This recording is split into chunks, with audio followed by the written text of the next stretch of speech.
प्रेमाची गोष्ट या मालिकेच्या आजच्या भागामध्ये घरात चोरी झाल्यामुळे मुक्ता, सागर दोघंही काळजीत असतात. मुक्ता म्हणते, की "बघा ना, सागर हे सगळं काय होऊन बसलंय? हो, असं घडेल असं वाटलंही नव्हतं कधी. अचानक या कपाटातून चोरी कशी काय झाली? खरंच मला कळत नाहीये आणि मुळात करेल का कोणी? मला हेच समजत नाहीये. पैसे तर इथेच होते, मग अचानक कुठे गायब झालेत पैसे?" असं म्हणून मुक्ता आता टेन्शनमध्ये असते. मुक्ता म्हणते की मला एकच कळत नाहीये, अचानक असं घरातली व्यक्ती किंवा कोणी चोरी का करेल? तेव्हा मग आता सागर आणि मुक्ता दोघंही त्या गोष्टीवर विचार करतात आणि दोघंही एकाच व्यक्तीपर्यंत येऊन पोहोचतात, ते म्हणजे सावनी.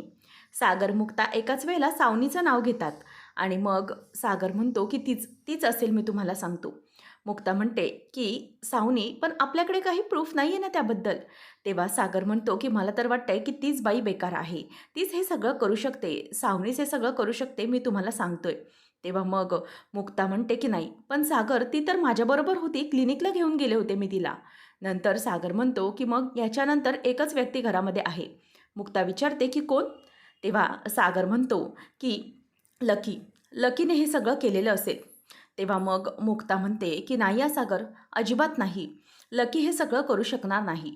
मला त्याच्यावर विश्वास आहे आणि तसंही आपण त्या दिवशी त्याच्यावर आरोप केले होते, तेव्हा त्याला किती वाईट वाटलं होतं. नाही, तो किती जेन्युइनली आपल्याला सांगत होता की ती चावी त्याने घेतलेली नाहीये आणि त्यामुळे घरातले सगळे त्याच्यावर चिडले होते. परंतु आता नाही हां. आता आपण लकीवर उगीचच आरोप नाही करायचेत. सागर, लकीने हे नसेल केलं. कशावरून त्याने हे सगळे पैसे घेतले असतील? मग आता सागर म्हणतो की मग आता काय करायचंय? कोण असेल हे सगळं? कोण करत असेल?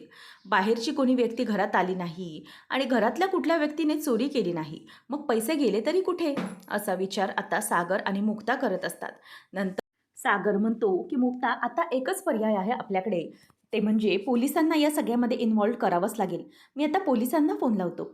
मुक्ता म्हणते की नको सागर, नको प्लीज. पोलिसांना फोन नका लावू. सागर म्हणतो की मग मुक्ता, हा तिढा न सुटण्यातला आहे. काय करायचं आहे आपण? तेव्हा मग मुक्ता म्हणते की नाही, जर आपण पोलिसांना फोन लावला तर खूप मोठं काहीतरी घडून बसेल. उगीचच या घरामध्ये चोरी झाली आहे आणि चोरी आपल्या कपाटामध्ये, आपल्या घरात लॉकरमध्ये झाली आहे आणि जर घरातलं चुकूनही याच्यात कोणी इन्व्हॉल्व्ड असेल तर मग प्रॉब्लेम होऊ शकतो आणि या सगळ्यामध्ये आपल्या घरात चोरी झाली म्हणून घरातलं कोणी अडकू शकतं आणि मग आपल्या या विषयाला वेगळेच फाटे फुटत जातील पोलिसांना जर इन्व्हॉल्व केलं तर. म्हणूनच आपण पोलिसांना इन्व्हॉल्व करायला नको. तेव्हा सागर म्हणतो की पण मग काय करायचं आहे मुक्ता आपण? मला सांगा तरी तुम्ही जरा. हे कोणी केलं नसेल तर मग कसं करायचं आहे? मुक्ता म्हणते की सागर, तुम्ही थोडा वेळ थांबा. आपण या गोष्टीवर नक्कीच काहीतरी तोडगा काढू. जर हे सगळं सावनीने नाही केलं, लकीने नाही केलं, तर नक्की हे सगळं कोणी केलं आहे याचा जरा शोध घेतला पाहिजे. मुक्ता म्हणते की सागर, प्लीज तुम्ही शांत व्हा आणि माझ्यावर विश्वास ठेवा. मी बघते काय करता येईल ते. कारण जर आपण हे सगळं पोलिसांना सांगितलं तर खूप मोठा प्रॉब्लेम होऊ शकतो. म्हणूनच आता या विषयाला आपण पोलिसांमध्ये इन्व्हॉल्व करायला नको. आपण आपल्या परीने शोधा. मी प्रयत्न करते, मी बघते नक्की काय घडले ते. आपण आपल्या परीने सुरुवातीला प्रयत्न करूया, नंतर मग आपण पोलिसांना इन्व्हॉल्व करू, असं मुक्ता आता त्याला म्हणते. आणि त्यानंतर सागर वैतागतो आणि तो पुन्हा कपाटाकडे जाऊन तिथे पुन्हा कॅश बघायला लागतो. त्याच वेळेला इथे मुक्ता विचार करते की हे काय घडलंय? नेमकं हे असं सगळं काय झालंय? जर चोरी सावनीने केली नाही तर मग नंतर ती विचार करते की नाही, कदाचित सावनी हे सगळं करू शकते. जरी ती माझ्यासोबत होती तरीही ती कोणाला तरी या सगळ्यामध्ये इन्व्हॉल्व करून चोरी करून घेऊ शकते. तेवढी कपॅसिटी तर आहेच तिची. पण आता हे सगळं तिने कोणाला केलं असेल? घरच्यांपैकी तिने कोणाला मॅनिप्युलेट तर केलं नसेल ना? आणि जर असं असेल तर मला घरच्यांशी बोलायला हवं. प्रत्येकाशी व्यवस्थित डिटेलमध्ये बोलून मला काहीतरी नक्कीच सापडेल आणि जर या बाबतीत तिने कोणाला मॅनिप्युलेट केलं असेल तर त्याचीही माहिती मला मिळेल. सगळ्यात आधी मला जाऊन सावनीची खोली चेक केली पाहिजे. जर तिने चोरी केलीच तर ते तिच्या कपाटात किंवा कुठेतरी काहीतरी नक्कीच असेल. म्हणून मुक्ता आता सावनीच्या खोलीत येते आणि आजूबाजूला सगळीकडे बघायला लागते. सुरुवातीला ती तिच्या बेडखालची गादी वगैरे बघून सगळं त्याच्या खाली काही कॅश आहे का किंवा चावी आहे का सगळं शोधायला लागते. नंतर मग आता ती पुढे येते आणि पुढे आल्यानंतर ती तिच्या कुशन्स वगैरे सगळं चेक करते. ड्रॉवर्स वगैरे सगळे पालथे घालते. नंतर सावनी आता कॅश घेऊन डॉक्टरकडून आलेली असते. ती विचार करते की ही कॅश मला इथेच ठेवणं जास्त सोयीचं ठरेल. म्हणूनच ती आता त्या कुंडीमधल्या जी माती असते ती बाजूला काढायला लागते आणि एका थापीच्या साहाय्याने ती माती पूर्ण बाजूला काढते आणि मग ती माती काढून त्याच्यामध्ये पैसे ठेवण्याचा प्रयत्न करत असते. तर मुक्ता आता सावनीच्या कपाटामध्ये जाते आणि कपाटात सगळं काही शोधू लागते. सावनी आता पूर्ण माती खणते आणि ती पैशांची जी पुडगं असतं ते ती आतमध्ये कोंबून ठेवते. नंतर मग सावनीचं सगळं कपाट चेक करते. आदित्यचं पूर्ण सगळं काही चेक करून घेते आणि म्हणते की हे सगळं काय आहे? मला या कपाटामध्ये काहीच कसं सापडलं नाही. जर सावनीने चोरी केली असेल तर काहीतरी सापडलं पाहिजे होतं ना. स्वामी, हे सगळं काय घडतंय? या सगळ्यातून प्लीज काहीतरी मार्ग दाखवा. काहीतरी करा स्वामी, चमत्कार करा, जेणेकरून मला योग्य दिशा मिळेल. असं म्हणून आता ती देवाला हात जोडते. तर इथे सावनीने सगळे पैसे कोंबून ठेवलेले असतात आणि माती देखील तशीच व्यवस्थित लावून ठेवलेली असते आणि ती म्हणते की मी ऐकलं होतं की पैसे काही झाडाला लागतात का? परंतु आज ते मी सिद्ध करून दाखवलं. मी पैसे झाडाखालीच ठेवले. असं म्हणून ती आता खुश होत असते आणि नंतर तिथे पैसे लावून ती बाजूला जाते. तर इथे मुक्ता ही कपड्यांच्या घड्या करत असते आणि विचार करते की काय घडलं असेल नेमकं. जर सावनीने चोरी केली असेल तर तिच्या कपाटात काहीतरी सापडलं पाहिजे होतं, परंतु तिच्या कपाटामध्ये काहीच सापडलं नाही. आता मी काय करू? आता हे पैसे कसे शोधू? असा विचार आता मुक्ताच्या डोक्यामध्ये येऊ लागलेला असतो.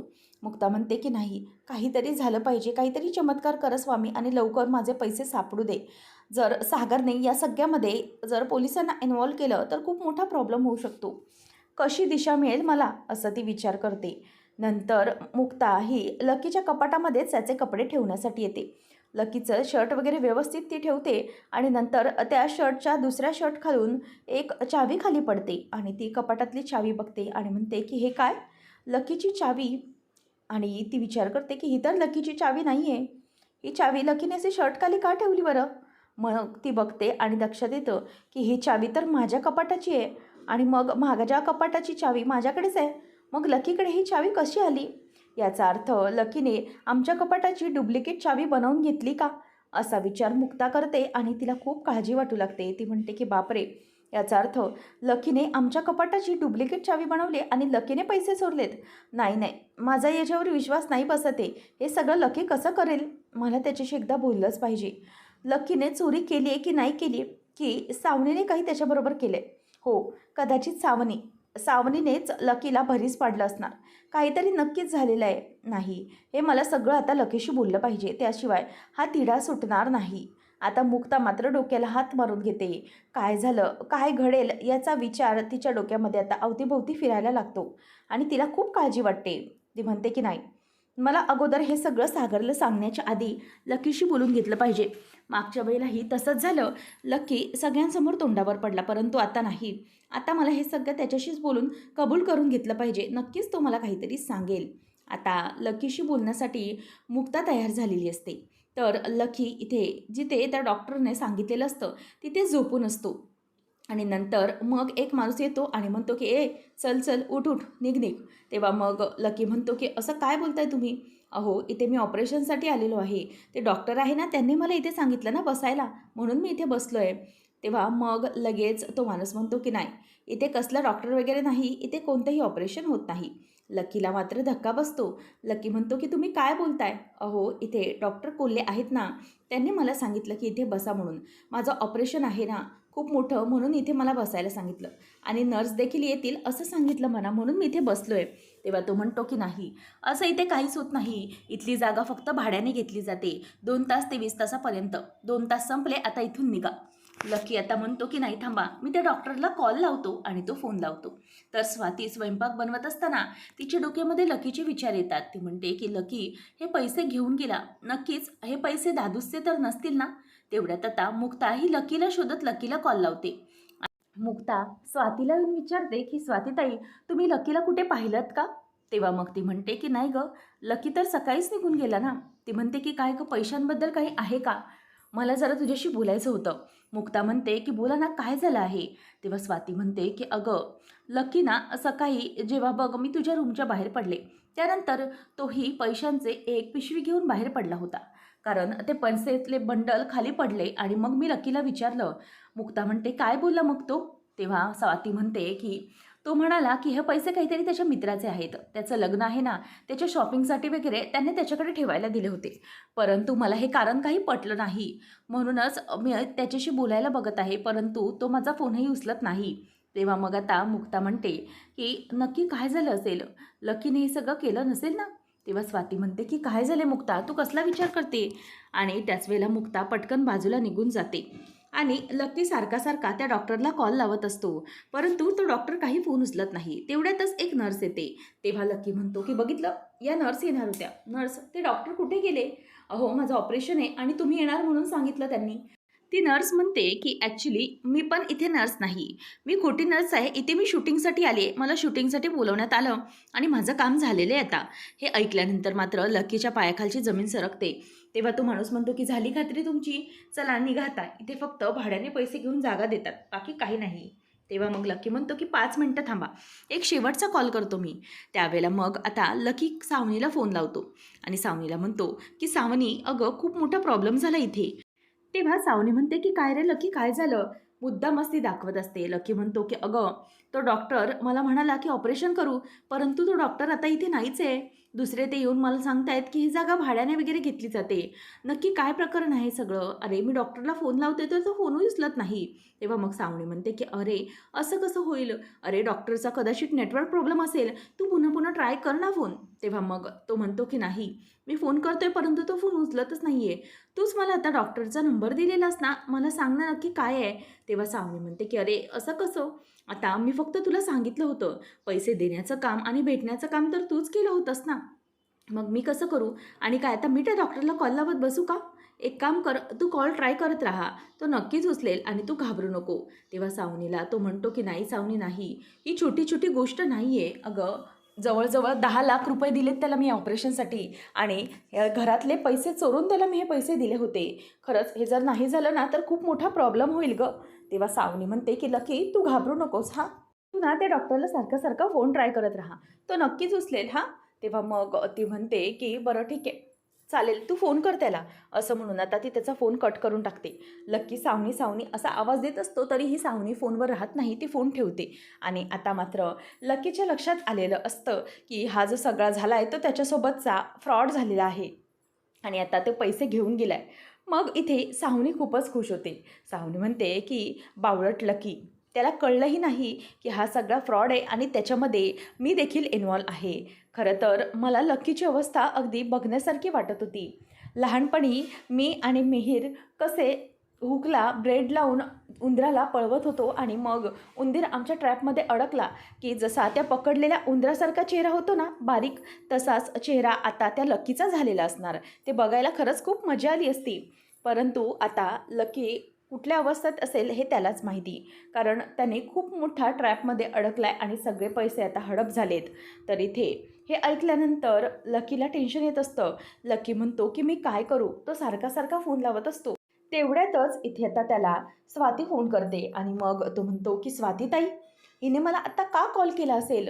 कदाचित सकाळी तिने मला पैसे घेताना बघितलं म्हणून तिला काही संशय तर आला नसेल ना, तिने कोणाला सांगितलं तर नसेल ना की मी पैसे आणले आहेत म्हणून. काय झालं असेल नेमकं, असं म्हणून आता लकी पुन्हा जास्त टेन्शनमध्ये येतो.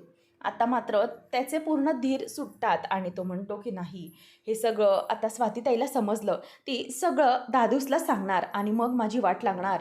तर इथे मिहीर हा ऑफिसमध्ये सागरशी बोलत असतो. सागर म्हणतो की असा सगळा प्रकार घडलाय तर अरे अचानक पैसे गायब झाले त्या घरातून. तुला काय सांगू, ते क्लायंट जेव्हा घरी आले होते तेव्हा काय एम्बॅरेसिंग सिच्युएशन झाली होती. पैसे होते आणि अचानक गायब झाले. तेव्हा मग मिहीर म्हणतो की हे सगळं कसं घडलं असेल. तेव्हा मग सागर म्हणतो की काहीच कळत नाही आहे, मला तर वाटते नाही सगळं त्या सावनीनेच केलं हे सगळं आणि आळ मात्र मुक्तावर ढकलतीये. तेव्हा मिहीर म्हणतो की काय वहिनी हे सगळं कशासाठी करेल. तेव्हा मग तो म्हणतो की तेच ना, तोंड उघडलं तर बाईच्या तोंडून कधी चांगलं निघणारच नाही, नुसतीच काहीतरी घाणं सोकत असते. आणि सांगते की मुक्ताकडे चावी होती म्हणून तिने केलं असेल आणि काय तर म्हणे तिचे आई वडील वर्ल्ड टूरला गेलेत तर तिनेच केलं असेल, पैसे सोडले असतील. तेव्हा मिहीर म्हणतो की असं कसं होईल, ते त्यांच्या पैशांनी आणि तिकीट काढून गेले असतील ना, मुक्ता वहिनीचा यामध्ये काय संबंध. तेव्हा सागर म्हणतो की हेच तर ना, हेच तर मी सांगण्याचा प्रयत्न करत असतो, परंतु ती तर ऐकायलाच तयार नाही, नुसती मुक्तावर आरोप करत चालली होती. तेव्हा मग मिहीर म्हणतो की "हे बघ दादूस, तू शांत हो. तुला माहिती आहे का, की जो व्यक्ती सगळ्यात जास्त आकांतांडव करतो ना आणि जास्त बोलतो, तीच व्यक्ती असते. मला तर वाटतंय की सावनी तिनेच हे सगळं केलं असेल." सागर म्हणतो की "मुक्ताला सांगतोय मी पोलिसांना इन्व्हॉल्व करू, परंतु ती नको म्हणते." तेव्हा मग मिहीर म्हणतो की "हो, तिचं योग्यच आहे. पोलिसांना इन्व्हॉल्व करायला नको. जर उगीच काही दुसरा प्रॉब्लेम झाला तर प्रॉब्लेम नको म्हणून." पण आता मिहीरला तो म्हणतो की "पण हा तिढा कसा सुटणार आहे? आपण म्हणतोय सावनीने केलंय, पण ती गेलेली मुक्तासोबत हॉस्पिटलमध्ये. मग कसं हे सिद्ध करू शकतोय आपण की हे सगळं सावनीनेच केलं असेल? याच्यासाठी आपल्याला पोलिसांना इन्व्हॉल्व करावंच लागणार आहे. त्याशिवाय काही खरं नाही." असा आता सागर इथे विचार करत उभा असतो. नंतर लकी हा दारू प्यायलेला असतो आणि तो अगदी वाकडा-तिकडा चालत-चालत बिल्डिंगमध्ये शिरत असतो. त्याच वेळेला मागून मुक्ता येते आणि मुक्ताच्या हातामध्ये मोबाईल आणि एक पिशवी असते. आता इंद्रा किचनमध्ये काम करत असते.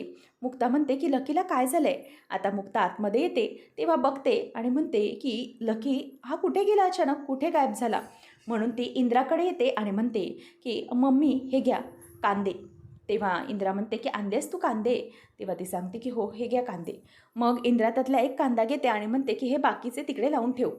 तेव्हा मुक्ता विचारते की "मम्मी लकी कुठे आहे हो?" तेव्हा मुक्ताला ती म्हणते की "अगं, लकी ना बाहेर गेलाय. त्याच्या मित्राचं लगीन आहे ना, म्हणून त्याचा बस्ता बांधण्यासाठी गेलाय तो. तो काय लवकर यायचा नाही. तो गेलाय, तो सगळे शॉपिंग-बिपिंग काय ते करतील आणि बाहेरच चायनीज-बिनीज खाऊन येईल तो. त्याला उशीर आहे अजून यायला." असं ती सांगते. नंतर मग लकी हा घरात नसतोच, तो बाहेर स्टेअरकेसवर बसून असतो. तर लकीला तिथे हॉस्पिटलमध्ये म्हणजेच तो त्या या डॉक्टरकडे घडलेला सगळा प्रकार आठवतो. तो आता खूप घाबरलेला असतो. मुक्ता कांदे लावून ठेवत असते. ती म्हणते की "काय घडलं असेल नेमकं? लकी कुठे गेलाय? अजून तो घरात येताना तर मला दिसला. बिल्डिंगमध्ये तर शिरताना दिसला होता. मग आता गेला तरी कुठे?" लकी स्टेअरकेसवरच बसून असतो. मुक्ता म्हणते की "नाही, मला लकीच्या रूममध्ये वगैरे जाऊन बघितलं पाहिजे, कुठे आहे तो?" त्याच वेळेला आता लकी हा रूममध्ये आलेला असतो आणि तो दारू पीत बसलेला असतो. आणि सारखं-सारखं त्याला टेन्शन येत असतं, काय करावं काही सुचत नाही. तेवढ्यात आता इथे मुक्ता रूममध्ये येते आणि लकी अशा प्रकारे दारू पीत आहे, हे पाहून मुक्ता ओरडून म्हणते की "लकी, हे काय चाललंय काय तुझं? अरे, हे सगळं असं करताना तुला लाज वाटत नाही का?" तेव्हा आता लकीच्या डोळ्यात मात्र पाणी येत असतं आणि तो एकदम जोरजोरात रडू लागतो. आता मुक्ताला खूप वाईट वाटतं. ती म्हणते की "लकी, अरे काय झालंय? अशा भरल्या घरात तुला रडायला काय झालंय? मला जरा सांगशील का?" तर तो रडतच असतो म्हणून मुक्ताला वाईट वाटतं. ती म्हणते, "लकी मला तू सांगणार आहेस का काय झालं तर? जर तू मला सांगितलंच नाहीस तर त्याच्यावर मी सोल्युशन कसं काढणार? प्लीज सांग मला काय झालंय ते?" तेव्हा मग लकी म्हणतो की "वहिनी खूप मोठा प्रॉब्लेम झालाय गं." आणि तेव्हा मग लकी आपल्या घरात पैसे चोरीला गेलेत. तेव्हा मग तो म्हणतो की "मला खूप काळजी वाटते." तेव्हा आता मुक्ता विचारते की "तुला त्याचं टेन्शन आलंय का? तू त्यामुळे रडतोयस का? आम्ही सगळे तुझ्यावर आळ घेऊ म्हणून?" "नाही लक्की नाही. अजिबात रडू नकोस. अरे, यात तुझी काय चूक आहे? तू कशाला घाबरतोयस? याच्यामध्ये तुझं कोणी नाव घेणार नाही." तेव्हा मग ती म्हणते की "माझा तुझ्यावर पूर्ण विश्वास आहे. हे तू केलेलं नाहीस." तेव्हा लकी आता रडायला लागतो आणि म्हणतो की "मला माफ कर वहिनी. हे सगळं मीच केलंय. यावेळेला मी तुझा विश्वासघात केलाय. ही चोरी मीच केली आहे."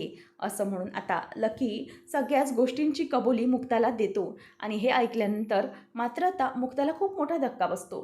तेव्हा मुक्ता म्हणते की "लकी काय बोलतोस काय हे तू?" तेव्हा तो म्हणतो की "हो वहिनी हो. हे सगळं मीच केलं आहे. मी खरं सांगतोय. मीच चोरी केली आहे पैशांची." आता मात्र मुक्ताला धक्काच बसतो.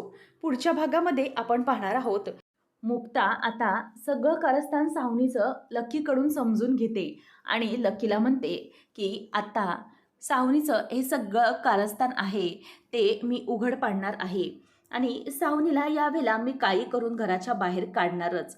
सावनीने तुझ्याबरोबर जे काही केलं आहे आणि सावनीचं हे जे काही कारस्थान आहे ते मी सगळ्यांसमोर आणणार. घरच्यांसमोर तिला एक्सपोज करणार, तिला उघडं पाडणार आणि तिने जे काही केलं आहे त्यासाठी तिला हे सगळं स्वतःच्याच तोंडाने कबूल केलं पाहिजे, असं मी काहीतरी करणार आहे." तेव्हा मग ती हे सगळं स्वतःच्याच तोंडाने कबूल केलेल असं मला केलं पाहिजे. तेव्हा मग मुक्ताला तो विचारतो की "वहिनी, असं तू काय करणार आहेस पण?" त्यावर मुक्ता म्हणते की "मला काहीतरी केलं पाहिजे. सावनी हे जे सगळं करते ना, तिला आता मी सोडणार नाही. ती जोपर्यंत हे सगळं करते तोपर्यंत ठीक होतं, परंतु आता जेव्हा घरावर आलं, तेव्हा मात्र मी तिला सोडणार नाही." आता ती लकीला म्हणते की तू काळजी करू नकोस. यावेळेला मी सगळ्यांना सांगणार की तू काहीच केलेलं नाहीस. तुला या सगळ्यातून मी व्यवस्थित बाहेर काढीन, काळजी करू नको. परंतु सावनीला मात्र या घरातून मी बाहेर काढणार आहे आणि तिला सगळ्यांसमोर उघडं पाडून तिला या घराच्या बाहेर हाकलून लावणार आहे मी. आणि काही करून सावनी या घरातून गेलीच पाहिजे, असं आता मुक्ता ही त्याला म्हणत असते. अशा प्रकारे मुक्ताने आता सावनीला सगळ्यांसमोर उघड करण्याचं, सगळ्यांसमोर तिचं पितळ फोडण्याचं, बिंग फोडण्याचा विडा उचललेला असतो. अशाच मालिकांचे अपडेट पाहत राहण्यासाठी आताच आपल्या चॅनलला सबस्क्राईब करा.